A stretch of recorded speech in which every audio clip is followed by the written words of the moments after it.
Hello, everybody, and welcome to another episode of Need Some Introduction.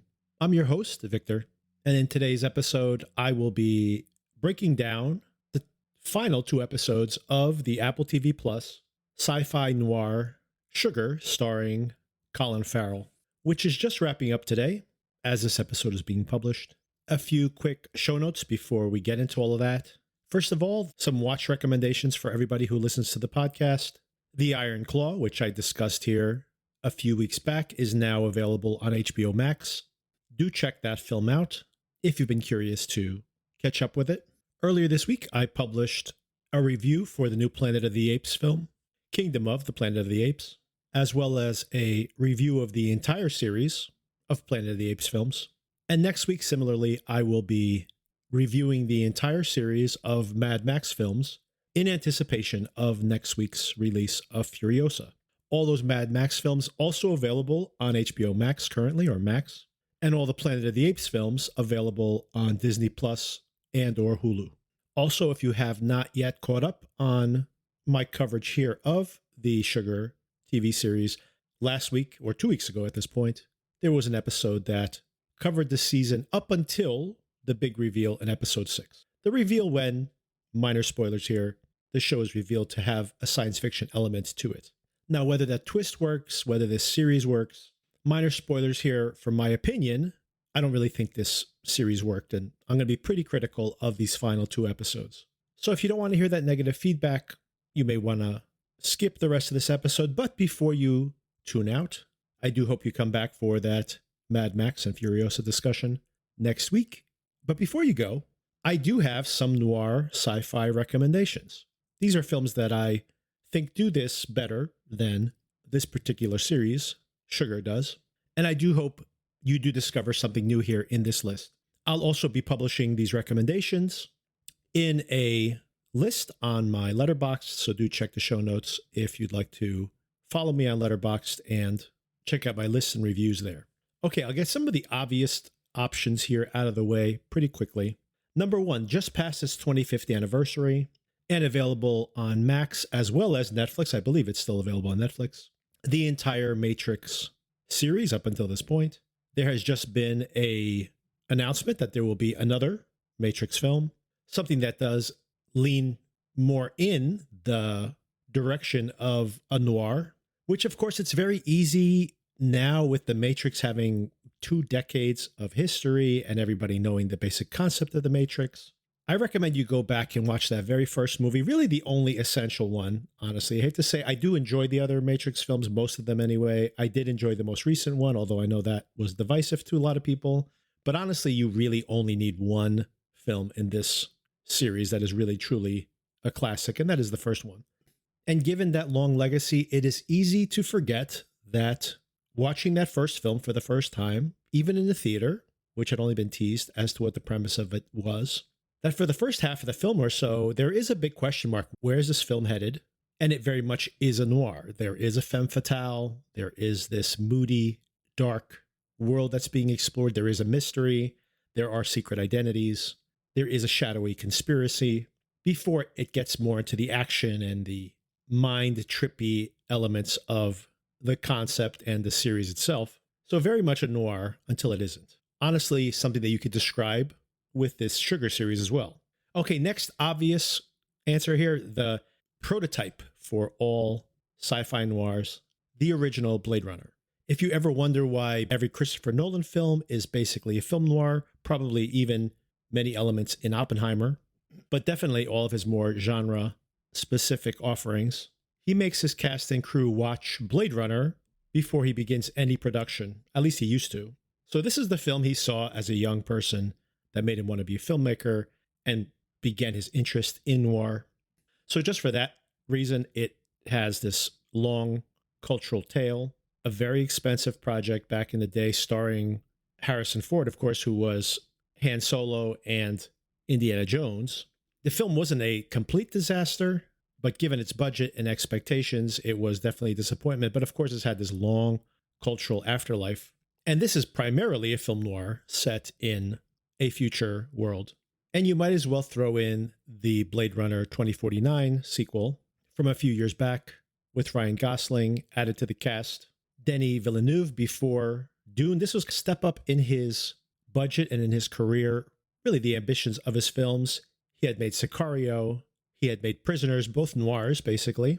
And almost as a preparation for the even more ambitious Dune films he was about to make, he made this Blade Runner sequel, which is a little slow for me. It's a little too reverent in its handling of the material, but it is absolutely stunningly beautiful to look at and very much gives you those film noir vibes, the mystery, the protagonist with a dark past, with a secret of his own. So if you haven't seen this before, do check it out, especially if you are a fan of Blade Runner. If you were disappointed when you first saw it, I do recommend you rewatch now that you know where the story's headed, now that the disappointment has maybe abated, and appreciate this incredible design work in this film. Okay, another popular title I'll throw in here is Looper from Rian Johnson before he started making the Knives Out films. A time-traveling hitman has a contract to kill somebody in the past, and things get complicated when he runs into a younger version of himself. Bruce Willis playing the older version of the man, giving a very good performance, and Joseph Gordon-Levitt giving a terrific performance, an imitation to some extent of a younger Bruce Willis. Of course, he had also been in Rian Johnson's very first film, another noir, not a sci-fi noir, but I'll shout it out here anyway, the film Brick, which is very entertainingly a hard-boiled film noir set in a high school. And one more popular take, Deja Vu from Tony Scott, starring one of his favorite leading men, Denzel Washington, in which investigators are able to look back in time to discover the identity of this terrorist. But what if you could use that same technology to prevent the crime from happening? The science in this film makes absolutely no sense. Do not try to reason it out, but it is fun if you just take it at its word. All right, we're going to slide over to the more obscure titles on this list, and I do highly recommend these, especially if you haven't seen them before, if you do like this genre of film. First of all, from 1998, a whole year before The Matrix, is a film called Dark City. This is a visually dazzling film, way ahead of its time. A true film noir, even a film noir setup. Rufus Sewell wakes up in a hotel room. He doesn't know his identity. He's wanted for a string of murders. He's wanted as a serial killer.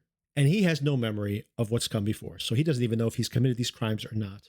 And he's haunted by images of this past he can't remember that prominently feature Jennifer Connelly. Jennifer Connelly, by the way, in Dark Matter, another time-traveling mystery series that we're covering here on the podcast. But not dissimilar from The Matrix, where Sewell's character is eventually being tracked by the police. He's also being tracked by these shadowy agents. So what is this broader conspiracy? This film kind of goes off the rails towards the end. It doesn't quite square that circle from noir into its more sci-fi elements. I really wish the solution to the broader mystery was different. However, all that being said, it's so moody, it's so beautiful visually, and for the first 2/3 of the film or so, this idea is so evocative. It's really a very satisfying watch in that regard. And a whole year before The Matrix has so many similarities to it as well. Another more obscure title here, very hard to find, by the way, not available to stream anywhere. I'm not sure why, maybe because of music rights, but another really visually arresting, and when you think about this movie coming out in 1995, pretty stunning, Strange Days, starring a supremely grungy Ralph Fiennes, and also very grimy Juliette Lewis and Tom Sizemore, and Angela Bassett, maybe never looking better. This is directed by Catherine Bigelow and based on original concept from James Cameron. This was another big flop. A lot of these films, by the way, in their day, not that successful. The same case for Dark City, if I didn't already say that, but have had these long cultural tales.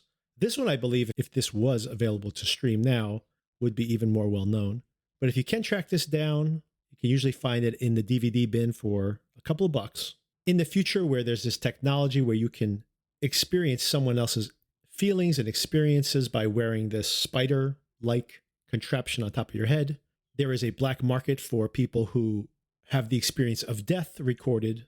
And through this technology, a murder has basically been captured, and then unraveling this murder mystery. So very much a film noir with this addition to this new technology. But not only satisfying mystery and these performers at their peak in this incredible visual style, also being 1995, there is a real sense of pre-millennial tension. If you lived through this period of time, you know that as 2000 was coming, there was a lot of fear of technology and fear of the dehumanization that technology can breed. So all these themes are even more prevalent today than then. And you could appreciate it like Blade Runner, that we have passed on the calendar the period of time that we're supposed to be experiencing within the film. In that case, it was supposed to be 1999. And even in that way, it's fun to see the speculation of what the future, just 4 years hence, would be. A little naive in its view, or maybe not naive, but maybe overly optimistic about the advancement in technologies we would have. All right, another more obscure title, A Scanner Darkly, from Richard Linklater. Sona has said this on the podcast before. Her favorite series of films is the Before series, Before Sunrise, Before Sunset, Before Midnight. Linklater is known for making these long, generational, meandering walk and talk type films. Boyhood being another example of this. Excellent film, by the way. All these films, all of his films, mostly, definitely the ones I've just named, brilliant films. But he also goes into genre sometimes. To that point, in a couple of weeks, expect to see a review of his new Glenn Powell comedy thriller Hitman, which is premiering on Netflix, which I've seen and is excellent, by the way. Teaser for my review. But for a short period in his career, actually I shouldn't say a short period because he just had one of these films come out just last year, a film I have not yet seen. He was experimenting with rotoscoping as an animation technique. Rotoscoping being, and you'll recognize it when you see this technique, it's basically taking a photographed image, whether that is a photograph or digital, mostly digital here in this regard, and painting over the actors in the background with this almost cartoonish styling and Waking Life, which is a very trippy, philosophical omnibus of characters interacting in this dream space, a very psychedelic film, and also recommended, by the way. But then he used this same very trippy technique in a film called A Scanner Darkly, based on the Philip K. Dick novel. And this film stars a post-Matrix Keanu Reeves. And you could almost imagine this in the Matrix universe, one of these, if you've seen the Animatrix, a bunch of short films around the concept of the Matrix, this could have almost been one if you just injected a little bit of the Matrix mythology into it. This film also features Winona Ryder and Robert Downey Jr. and Woody Harrelson in very entertaining, smaller roles. But this is a really fascinating exploration of the topics of identity and the risks and limitation of control within a society. This is a future California in which there is a new drug or many synthetic drugs that are basically changing society around it, the way people are interacting with these drugs. For example, you could change your appearance, you can change your identity even, taking these drugs. And Keanu Reeves' character is another officer who becomes addicted to some of these drugs. So it becomes almost a double agent. He's hiding his addiction from the police department that he works for. But what unravels here is a conspiracy where his addiction and his own confusion about his own identity at this point is actually potentially an intentional byproduct of the investigation he's in. And this film got pretty mixed reviews when it came out. I think some people disliked the visual style. I enjoy this animation style. Allows the film to go into some pretty trippy headspaces, obviously, to imitate the experience of taking these drugs. Of course, the drugs themselves could be a surrogate for the fear of technology changing us as we enter into these virtual worlds. But if you hang in there, you can get over those early hurdles, because the script is a little messy and a little confusing intentionally early on.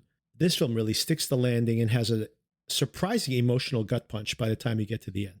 Speaking of the Before films, which of course all star Ethan Hawke, as does Boyhood, by the way, speaking of all of those Linklater films, I got a couple of Ethan Hawke films for you to check out. The one that most people are familiar with is probably Gattaca, definitely a noir. There are secret identities. There is a femme fatale, although the type of femme fatale that doesn't know she simply is the Achilles heel to our protagonist rather than being actually nefarious. There's a potential murder mystery, all set in this beautifully realized, on a low budget world in which people's whole destinies are defined by their genetic codes and how the Ethan Hawke character tries to bypass those limitations. This one has really stood the test of time. And if you haven't already seen it, do check it out. If you've seen it before, then check it out again. But that's not the one I wanted to bring up. The one I really want to bring up is a film called Predestination, also starring Ethan Hawke, along with Sarah Snook before her breakout role in Succession. And don't read anything about this film. Don't spoil yourself on it. It has elements of time travel. Definitely feels like a noir. You have people with secret identities. You have a broader conspiracy. You have secret agents. Basically, there is a time traveling organization and there's an agent on a mission. And let's just say that over the course of the film, this agent traveling through time happens to interact with alternate past versions of themselves. And the really surprising outcomes in this closed loop of a time travel film, this is a real surprise. When I finally saw it, I do think it's still pretty obscure, very easy to watch. I believe it's available on Tubi right now. So if you've never seen this one, do check it out. Predestination, starring Ethan Hawke and Sarah Snook. And should I throw one more in there? Sure, why not? I believe we're in California again for this one in the future. This film is called Upgrade and is directed, I believe, the first film directed by Lee Winnell, who wrote the original Saw movie and the short that it was based on. He's actually the actor, the other guy in the room, if you've seen Saw. And because of the success of Upgrade, he got the much more widely seen, I'm pretty sure most of you have probably seen this film, The Invisible Man. If you haven't checked that one out as well, the Elizabeth Moss version of that story, a really thrilling and clever reinvention of that Invisible Man character. But Upgrade is set in the near future. Logan Marshall Green is the star. He's been paralyzed by a car accident. He works for a car manufacturer. And in the accident, he's paralyzed and his wife dies. It turns out there's some technology that he's been working on that actually gets implanted into his neck. He's suicidal after his injury and his wife's passing. So he tries out this new technology, which is supposed to replace his spinal communication and give him control over the rest of his body once again. And in a noirish fashion, he begins an investigation. Who killed his wife? What is this broader conspiracy? The resolution to this mystery is very satisfying. I highly recommend it. But there's a whole other aspect to it, of course, the science fiction element to it, that not only does this STEM technology give him basically superpowered control over his body, since the AI that powers it can give him incredible fighting skills, for example, he begins to communicate with this AI in his head. This very much feels like a technological surrogate for the Venom character. And the relationship he starts to develop with this AI, this voice inside of his head, plus the very funny, I mean, he gives a great performance here, his ability of having these very complex fights where he honestly seems surprised by his ability of disarming and dispatching these people. This is a lot of fun. It has a satisfying mystery as well. And if you haven't caught up on this one, do check it out. I remember when this came out in theaters, I'm like, this thing's really going to break out in some way. It came out from Blumhouse, I believe. And it never did. It was a very niche performer, although everybody I know who's seen it loved it. But I do think it's become a cult classic and will probably continue to grow over time. There was even talks of a sequel, and now I think they're supposedly developing it as a TV series. Definitely can be extended. This is a very intriguing concept, and it's a lot of fun. Okay, I'll leave it at there. There are others, but I will leave things there. I did go on and on a bit here early in the episode because I want to give you some positive things to watch. I'm going to be pretty negative about sugar from this point on. And I would rather you watch all these things or any of these things than to waste your time on sugar if you haven't watched it, because I do think it's a waste of time. But if you have watched it, I have a few positive things to say before I get into those negative things. So let's get into that breakdown of the last two episodes, episode 7 and 8. Once again, if you want to check out my thoughts on 1 through 6, there's an episode in the feed. Go back a couple of weeks and you'll find it. But let's start with episode 7. Okay, episode 7 is called The Friends We Keep. Quick rundown of the plot. Miller goes to retrieve sugar from the motel he's staying in. The Seagulls are having a ceremony grieving the suicide of their scuzzy son, who's been involved in this whole disappearance of Olivia, his sister. This is actually a pretty good scene.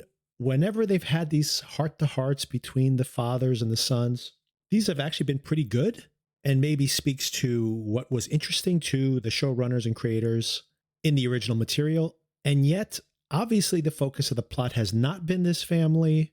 And having this scene here so late in the game really just feels like padding out the episode, considering it's pretty inconsequential to the broader storyline, especially since really the plot for these last two episodes is Sugar trying to locate Olivia and return her to the family before departing from the Earth, apparently.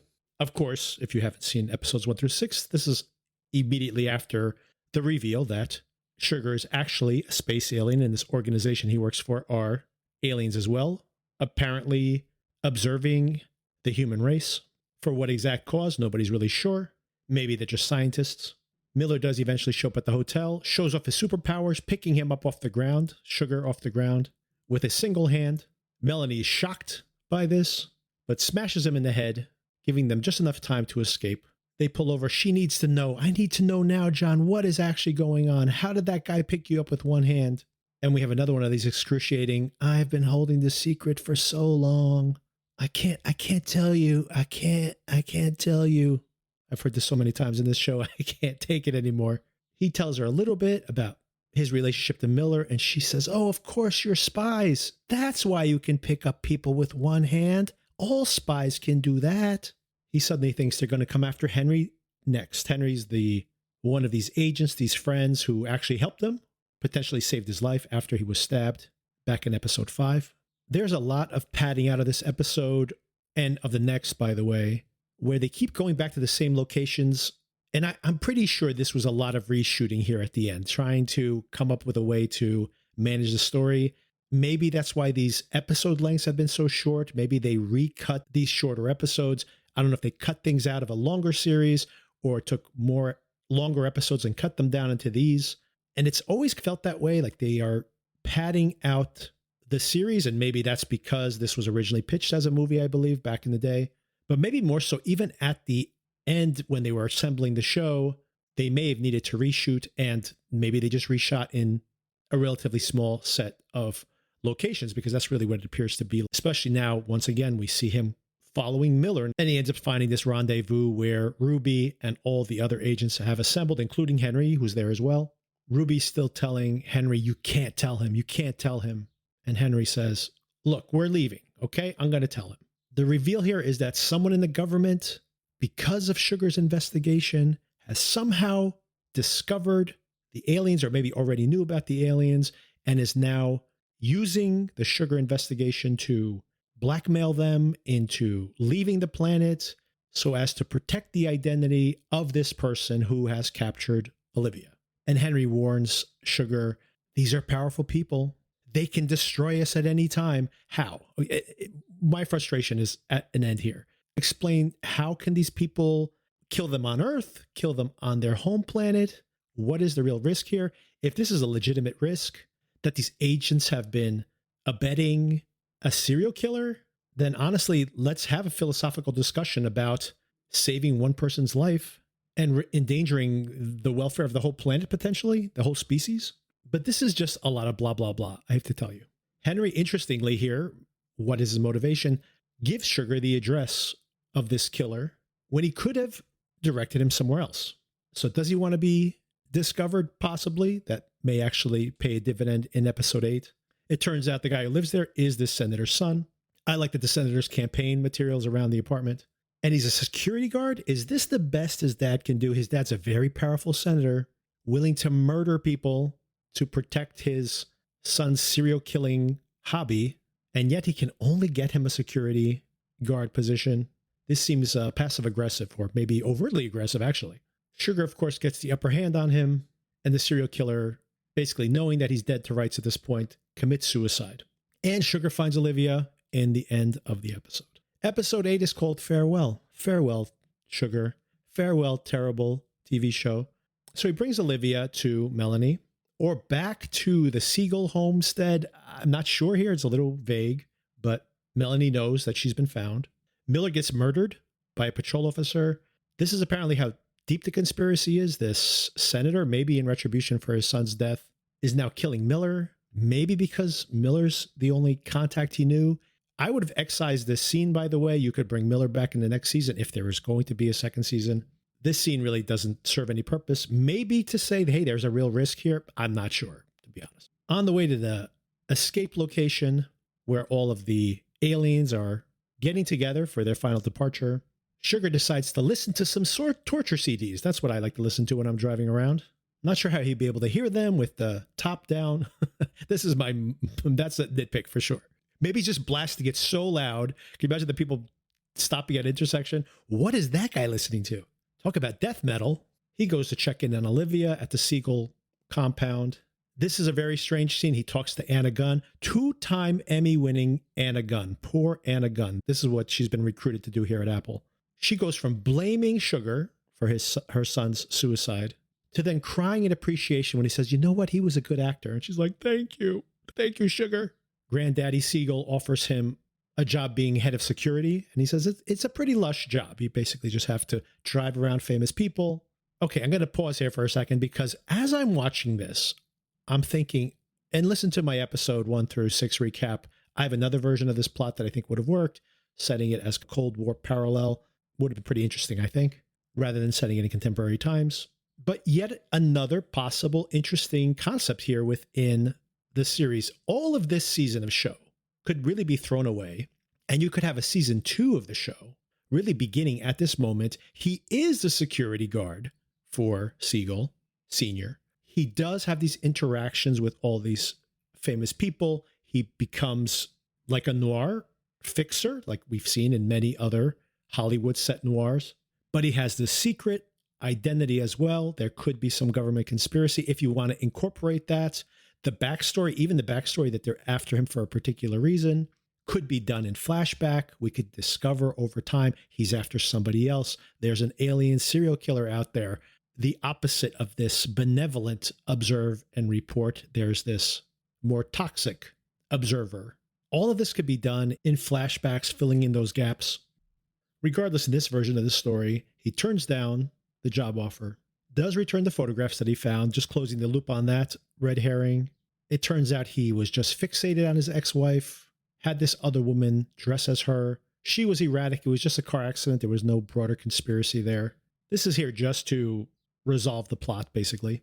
Then back to the hotel, back to Melanie again. Once again, this feels like reshoots, feels like they shot these scenes very close together in a handful of locations and then just intercut them this way in the editing to make it feel like it fills out a day or an episode. He touches hands with her. His eyes turn blue. Her eyes turn blue. Another very low budget way of conveying he mind melded with her, showed her his true identity, showed her his planet. I've never done that with a woman. I haven't even mentioned here that the narration is not great. I actually have become, over time, a big fan of Colin Farrell. I loved him in After Yang, which I recommended here on the podcast. I loved him in The Banshees of Inisherin, maybe the best performance of his career. I thought he was unrecognizable and really entertaining as the Penguin. I'm somewhat looking forward to that series, which just got a premiere date in the fall, also on HBO. So I say this as someone who, in general, have become a fan of Farrell. I do not appreciate this performance. I do not enjoy this narration. He may simply be trying to make the best of the situation, but just yet another thing that is not working for me in this show. Poor Amy Ryan, by the way, most of the time doing a good job here, and also big fan of hers in general, but everyone's just going through the motions here, trying to wrap this plot up as best they can. After making this huge revelation to her, he leaves. A little more easy listening, some more torture CDs in the car. Wait a second, someone was there with him. Back to the Siegel compound, back to talk to Olivia. This is like The Idol, if you guys watched that last year, where they ended up reshooting most of that show, all at the Weeknd's mansion. It's like one location, all the sets are here. Are you in an office? You're in this part of the house. Are you at the rehearsals? You're in this part of the house. So they're back to this location once again. And he decides to talk to Olivia. Was there someone else there? Was it this man? She thinks it might be the senator dad. No, I couldn't tell. I didn't see him at all. Can't tell you who it was. Olivia, by the way, seems to be doing really well and looks great considering she was tortured for days, for weeks. Or was he waiting? Was for her to ripen to the correct psychological moment to be tortured? His torture seems to just be a smashing them in the head with a hammer. But Olivia, in general, seems to be adapting pretty well, despite her not giving him any indication as to who the identity of the person might be. He suddenly knows it's Henry. Some of the things he heard, some of the things she mentioned, they remind him of things that Henry said too. These are some pretty generic statements, by the way, but Sugar doesn't think so. Henry's the perpetrator. He was observing and reporting on a killer. And why did Henry send Sugar directly to the perpetrator's address? He could have easily misdirected him or even given him the guy's identity, given him part of it. And by the time Sugar did his investigation or was completing his investigation, even if he did close the loop, he would have been off planet or at least disappeared at that point. I have to assume that he sees some kind of kindred spirit with Sugar, not only in some of the things he says later in the episode. I'm not totally convinced here, but I do think that's the intention because nothing else seems to make sense. He could have let Sugar die, for example, just a couple episodes earlier. So he wants Henry to stay behind. But in this final phone conversation between the two of them, Henry also says, hey, I saved you something. I left you something for you. And he follows a trail of rose petals to his sister's robe, the robe she was wearing when she disappeared. So Henry was the one who abducted his sister. I think this happened even before they came on this mission to Earth. So Henry's always been a bad guy. And what is this setting up here? That he's going to continue to pursue Henry. He's staying behind. Maybe that's a way to keep him behind by leaving this breadcrumb that his sister's still out there so that Henry won't be on Earth by himself. Sugar goes to see Ruby, tells her that he is indeed not leaving. In the midst of this, by the way, we see this flashback where he is frolicking on this alien moonscape. I wonder if he lives on the moon in this version of reality, considering he's always looking at it. Mostly this is just a purple filter on the camera. Another way to cut costs here. The escape from Earth is pretty cheap too. She says everybody, the last of them are leaving the planet now. They're on some airplane hangar out in the desert, probably somewhere in California. We hear some distant sucking sound, which I guess is whatever machine is teleporting them to wherever they're going. Unexplained here, of course. And then the whole show ends on this ridiculous final voiceover. You get to the end of that movie, you laughed, you cried. Did you laugh? Did you cry? Really? I don't think I did any of those things. And that takes us to the end of the season. And like I said, this has got to be the end of the series too. I can't imagine anyone's asking for more of this. Okay, one more way that this could potentially work. As I'm recapping this only now, thinking about the show Good Omens or the novel Good Omens that it's based on, where you have this angel and devil who supposedly hate each other, but then also have this frenemy relationship, which becomes a true friendship, and how sometimes to do some good, you need a little bad, and sometimes to do some bad, you need a little good, and that in the end, there's a balance of these two things. And there's also, in that case, heaven or hell, which are basically large bureaucracies in the context of that universe of shows. So it's somewhat similar to this. And you could imagine having the angelic, the positive Sugar character, sweet, like Sugar, and Henry trying to lure him to the dark side, but them having this symbiotic relationship being perhaps the only aliens on the planet. You could have had a reason where they got left behind for a purpose, and then the development of that between them.